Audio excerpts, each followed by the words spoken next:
একটা গুরুত্বপূর্ণ কথা আছে। কি কথা? কি করো? বিয়ের কেনাকাটা, শাড়ি শাড়ি গহনা সব। আর বললাম তো সব। বিরক্ত হচ্ছ? উফ না। তাহলে বললে কেন?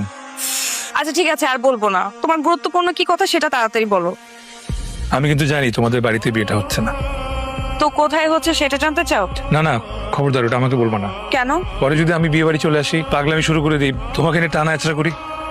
তুমি করবো না, এটা আমি ভালো করে জানি। আরে আমি পাগল, পাগলরা কি করে তার কোনো ঠিক ঠিকানা আছে নাকি? এটাই কি তোমার গুরুত্বপূর্ণ কথা? না। তো আজকের পর আমি ফোন দিলে তুমি আমার ফোন রিসিভ করবে না। আচ্ছা, আমি কিন্তু বারবার ফোন দিব, 1000বার 1,00,000বার ফোন দিব। আমার কিন্তু কন্ট্রোল থাকবে না, ফোন দিতেই থাকবো। তুমি কিন্তু রিসিভ করো না। আমি শত শত টেক্সট পাঠাবো, সেগুলো একটাও খুলে পড়ো না। তাহলে কিন্তু তুমি ইমোশনাল হয়ে যাবে, তোমার মন খারাপ হয়ে যাবে। তোমার কি কথা বলার শেষ? না, আরো আছে। বল। বিয়ের ঠিক আগের দিন তোমার সিমটা চেঞ্জ করে ফেলবো, ওকে? কেন? আমি তো পাগল হয়ে যাবো, তখন মাথা ঠিক থাকবে না, বারবার ফোন দিতে থাকবো। তার থেকে ভালো না তোমার ফোনটা একবার বন্ধ পেলে, তখন আর ফোন দিতে পারবো না। আর শুনো, আমার বারবার ফোন দেওয়া দেখে যদি তোমার জামাই কিছু জিজ্ঞেস করে, তুমি বলবা তুমি চিনো না, ডিস্টার্ব করে তোমাকে, বকাটা ছেলে, ওকে? আর শোনো না, বলো। তোমার নতুন নাম্বার কিন্তু আমি খোঁজার ট্রাই করবো। তুমি তোমার কাছের বন্ধুদের ওই নাম্বারটা দিও না, হ্যাঁ?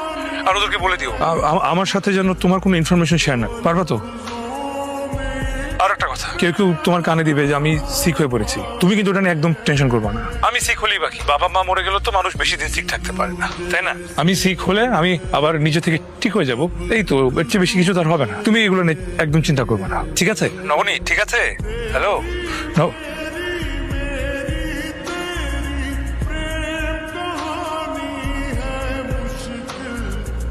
আন্টি সালাম। ওয়ালাইকুম আসসালাম। তোমরা ঠিকভাবে পৌঁছেছো? জি আন্টি, আমরা ঠিকঠাক মতো পৌঁছেছি, আপনি টেনশন করেন না। আর সিয়াম তো আমার সাথেই আছে। প্লিজ বাবা একটু দেখে রেখো, খাওয়া দাওয়া ঠিক মতো করে যেন করে, কোনো উল্টাপাল্টা যেন কিছু না করে। আমি ওকে নিয়ে কিন্তু খুব ভয় থাকি বাবা। আন্টি আপনি টেনশন করেন না তো, ও গ্রামের মধ্যে কয়েকদিন থাকলে ওর মনটা একটু হালকা হবে। আর নবনীর বিয়ে না হওয়া পর্যন্ত আমার সাথেই থাকবে, আমাদের গ্রামে আমাদের বাসায় থাকবে। তুমি ওকে দেখে রেখো প্লিজ, প্রত্যেকদিন ফোন করে একটু আপডেট দিও বাবা। ও একদম ঠিক আছে, আপনি এত বেশি টেনশন করেন না, আমি আছি না। ভাই, এক প্যাকেট ম্যাক্সিম দেন তো। কি সিম? Cigarette Maxim. ভাই নাই।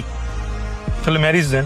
ভাই কি আমাকে গ্রামে নতুন আইছেন? হ্যাঁ, গতকাল কি আসছি, কার বাড়িতে উঠছেন? মিয়া বাড়িতে উঠছি। ম্যারিজ দেন।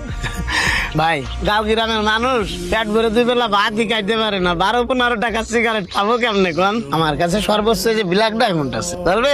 কত এটা? 60 টাকা দেন। আসগার চাচা, এটা আপনার কেমন আক্কেল? কতবার বলা হয়েছে আমাদের বাড়ির মেহমান কেনাকাটা করলে টাকা রাখবেন না, খাতায় লিখে রাখবেন, বড় চাচা এসে দিয়ে দিবে। জি মা, বলা হয়েছে। এটা জানেন কে?